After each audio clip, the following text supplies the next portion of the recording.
Hello, Joel. Nice to see you again, Rob. Nice to meet you. So if you can just kind of give you a brief intro on yourself and your background on shooting and what you're doing, what you're up to nowadays. Well, I'm Joel Martinez. I located here in Las Vegas, and I do freelance videography work and narrative work whenever I can. And for the last 5 years, I've gone to school and freelanced at the same time just to study and be as much of a cinematographer as I can. What do you like shooting the most? I like shooting narrative films the most. Out of everything, that's what excites me the most. That's what makes me feel like I'm not working. I mean, even with freelance work, when it comes to like weddings or corporate work, I still like that I'm being paid to film, but it doesn't feel the same as like, oh, I'm gonna break down this story and this is what I'm gonna try this time. And I guess the feeling of like really like being able to do that is what pushes me towards narrative work and the group setting. It's not just one person. I mean, it can be, but I like bringing a ton of people together and making a project happen. Yeah, I don't shoot narrative stuff too often, but whenever I do, that's always my favorite part about doing narrative work is just kind of seeing the team like come together and like work together to see this like whole project through. So. Oh yeah, man. And then the jokes. Dude, oh my gosh, there's so many inside jokes. The inserts, the requests. Dude, all about the inserts, all about the naps. The naps. Late nights. The like cut. Straight to sleep, man. Oh, I've been on there for like 14 hours. We got some stories. And how long have you been shooting for? Oh, I've been shooting for about 4 or 5 years. Okay. And it started in film school. Like I wish I knew earlier, but it started in film school. And then so kind of going on that track, what was your experience like in film school? Did you switch majors too? I switched to film. You switched to film from what? So I came from communications, and I realized that the thing I liked the most about public speeches were all in films. So then I realized that maybe I should give that a shot. And then I went straight to film and nothing changed ever since. So how long along that track did you decide that you wanted to switch? Along the communication? Yeah. Well, I'm going to have to say that it took about a year because I just dabbled in it at first. And then I got on a set. I remember that I was just wondering like how they were doing these camera movements and like I was looking at the image and I was like, I wish I could do that. Once you were in film school, what was kind of your main directive? So like what your main reasoning for switching was it because you wanted to like understand like how you were kind of seeing all these things happen, like how the behind the scenes kind of stuff worked, or was there a certain end goal for you upon switching to film school? Like what was my main motivation? Yeah, kind of like obviously kind of everyone's main goal is graduation and like kind of just getting through it. So, but I don't know if there were any kind of other motives that were kind of really pushing you towards going Gotcha. through. Yeah. Definitely graduating, but the main thing was learning and meeting people. Because for me, I mean, I may be answering this a little too early on, but for me, like the main purpose of film school is to meet people around you that can help you and that will support you, and it's just like a vice versa thing, like just back and forth, always. And so when I got there, I just again got on anything that I could, joined any clubs that I can, and teachers too.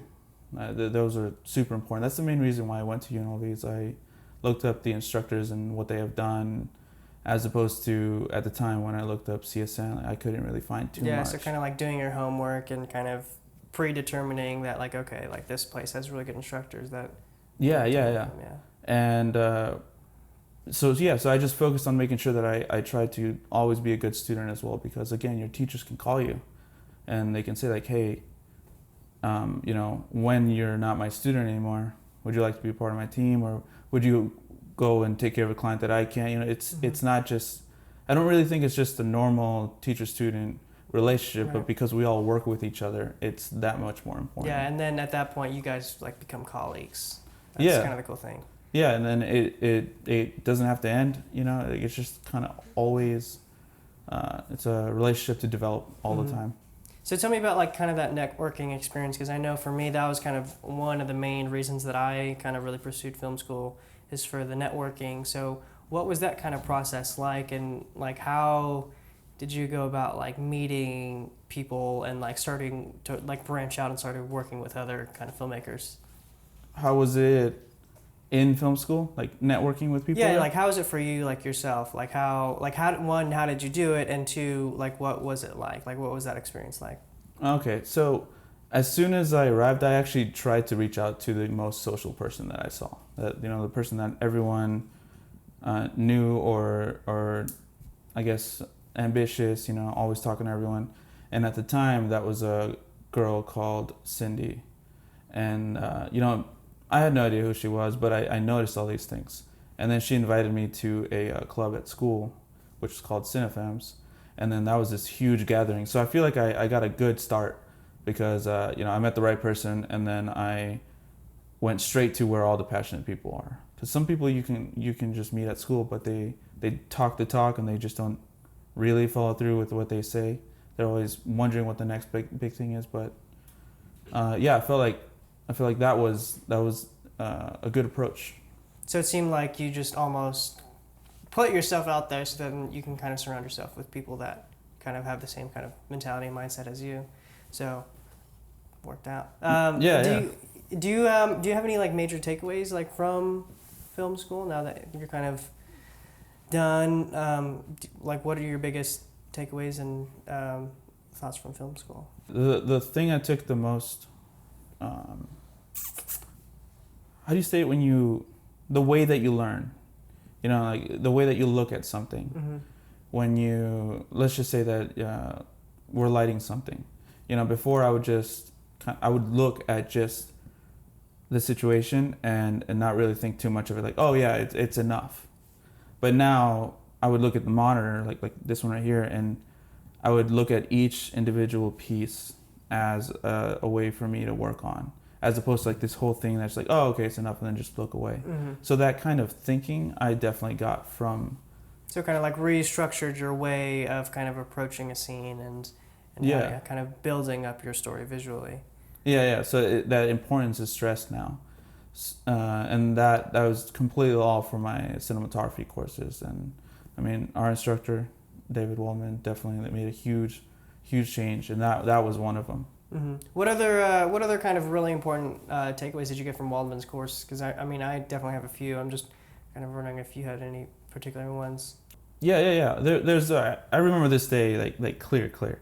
He one day he brought up a bunch of paintings from painters from, what was it, the 18th like century? Like the Renaissance era, yeah, like those old Renaissance painting, yeah, I know. And we're like, why are we looking at paintings, you know? I think that's actually, wasn't that the first day of class? I think it was in the beginning, because the first day of class you kind of go over all that, that boring stuff. Yeah. But, you know, maybe it was, because he doesn't do that. He goes straight into a class. Yeah, because I think I remember it was like either the first or second, like one of the very beginning ones. He just pulled up all these like old paintings and and I was like, like. Yeah, you're looking at them. You're like, why are we looking at this right now?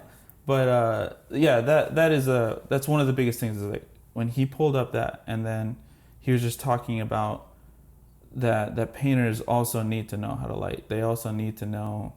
I guess just for that time, it was so advanced to be thinking like that. Mm-hmm. But you know, we're from this time period where we just take a photo. You know, everything's easy. Yeah, we take it for granted. Yeah, we just don't really think about it. We just kind of look at the end result and just kind of. Yeah, and then you're okay with it. You're okay, like, cool. All right, whatever. So when he was describing that process, that's the thing. That's the first thing that I mentioned to you, is that thinking process. It came from those painters. You know, I think about it like how do they know what light comes from, or how it looks like at 12 o'clock, you know? Yeah. And because they're literally like building it from scratch. Like it's not like you can just take a picture of it. You know, you literally have to look at it and build it from scratch, like on a canvas. Yeah. You know, it's crazy. You're seeing this canvas probably like this big, but there's this whole other world that's there that they have to imagine just to make it all look realistic in that one piece. Mm-hmm. So that was a huge thing I took away from that class.